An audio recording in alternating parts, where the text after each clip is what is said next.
Cherokee Nation Principal Chief Chuck Hoskin Jr. gave a speech on October 22, 2023, at a meeting of the San Diego Cherokee Community. Here's some other thoughts that we have. And this goes for back home and at large. The Cherokee Nation is a government that's growing big, and we're doing a great deal. I think we're doing a great deal well, and there's areas that I told you we have gaps in. We've got to do better. I think we're a government that does a lot, and we do a lot well.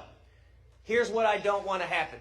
There's a lot of governments in this country, including, frankly, the government of the United States, that sometimes gets so big it forgets where it comes from.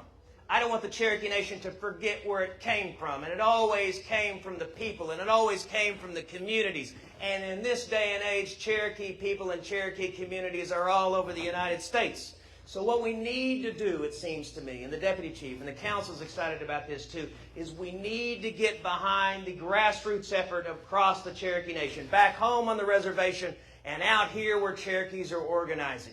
We need to make sure that if there's a volunteer spirit anywhere among Cherokees, we need to get behind it. So how can we do that? We've launched something called the Gadugi Corps, and it's about volunteerism, and it's about national service. One of the things we want to do is that Cherokees who are active in the local Cherokee organization, we want to bring you home for projects to serve your brothers and sisters back home.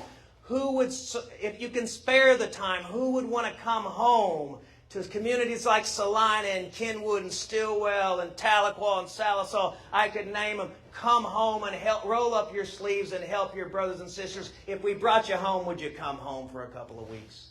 Would you come home for a couple of weeks? And that's not something everybody can do. We're all busy, and you're in different places in your life in terms of your obligations. But there's a lot of Cherokees who would come home and join with community organizations back on the reservation to help solve problems, to help get things done. That's the sort of thing we need to do with the Cherokee Nation. So be looking for those opportunities, but they only come up if you join a fine organization like the San Diego Cherokee Community.